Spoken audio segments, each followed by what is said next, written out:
The Dread Collection 5 is the latest in a series of horror game anthologies containing 12 games on one install. As you'll see, these things vary wildly in quality, but they're all interesting in their way, even if it is for just how terrible they are. So I'm going to run through them all, avoiding spoilers where I can and giving you a quick glance at which of these are worth trying.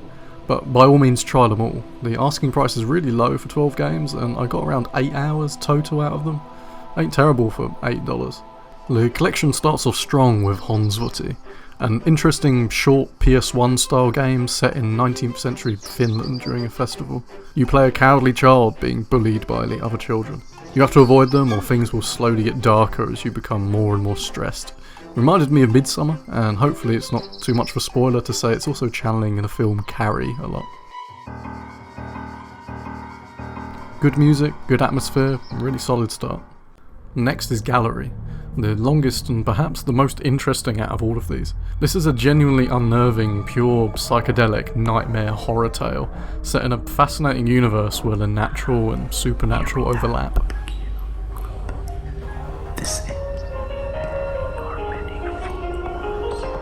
Gameplay consists of monster avoidance, a button sequence pressing quick time event under pressure, and no reading. Another major element to this is the translation game. This game has its own language which you have to translate in order to talk to this being. It's a great idea and utterly unique, though once translated the responses are fairly nonsensical.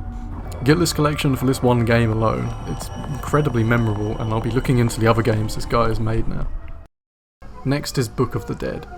Not too original, this one. It's set in a tiny theme park where a guy is stalking you.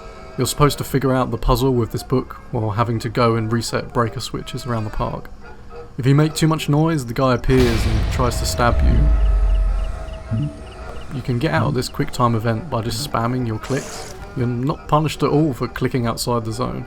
You end up just sprinting around everywhere because if he appears you can get out of losing health very easily. All seems kind of pointless. Pretty unimpressed. Couldn't finish it. Then it's Cario, and this one's great. This is a really fantastic retro horror piece with thick atmosphere and really excellent music. You're at a karaoke bar and get trapped outside and very strange things start to happen. There's a story to uncover and shooting to do. It's a very straightforward mechanic though and not very challenging. I love this thing though and implore anyone to try it. That song has been stuck in my head for days too. Mature and consistent game. Couldn't ask for more. I woke up early this morning, trying to get the blood out of my hair, cracking up the sound on my knife, drowning up screams downstairs. After that it's Spirit Guardian, which is a very straightforward horror puzzle thing set in a nursery school. Some good puzzle ideas, but the monster isn't scary, and it honestly just bored the hell out of me. Again, I couldn't finish it. Rotten Stigma is another pretty weak one. It's about a cop trying to find his daughter at the school where she went missing. It's a competent enough title, technically, with some basic puzzles to solve and shooting to do, though the pixel graphics is very, very clearly an intentional choice just to mask the poor Unity graphics they're running with. It's trying to channel some Silent Hill or Resident Evil, but it's not challenging in any way. Very mild reaction from this one. We Never Left is a very slow-paced game about finding out what happened to a game designer by looking around his apartment. You listen to tapes and solve a couple puzzles, but mostly you're working through a text adventure he created. Good voice acting, verges on the boring often though. Some of these tapes you have to listen to are sending me to sleep. The idea of playing a text adventure from the perspective of a killer who seems to be in the house you're playing the game in is a cool kind of meta idea though. And I do respect some of the choices this game makes. It actually comes out of the pixel art overlay sometimes, revealing that it's just a plug-in effect. It's set in the 80s, so it makes sense to have this, but it can hinder gameplay sometimes. Like here when you're trying to read the keypad numbers. It is a mature title though, which is more than I can say for Vestige. This is a Myst-style clickabout title set in the most vanilla house ever created. It's similar to the previous title in that it concerns someone playing a haunted game within the game. Here it's this PS1 style skeleton riding a motorbike thing. It's sort of charming in its way, Has a dark creepypasta edge to it, but that's all I can say for the positive in this one. It's very amateurish and not very original. There's a ghost that will pop up and you have to look away from it, but it's just more annoying than anything. Makes you roll your eyes rather than jump. The skeleton game controls terribly and can be very frustrating too. Frustration and boredom were the two overriding emotions with this one. Not good. Resver. Now this one's interesting. It's got a unique monotone art style, almost comic book like in its shading and during the cutscenes. Cartoony, but I love its style. You can tell it's made by a real artist with a vision.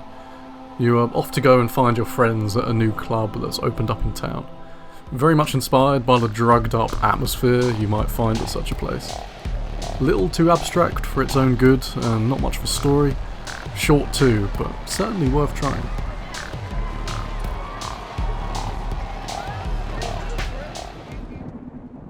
Then there's Ludo Malika.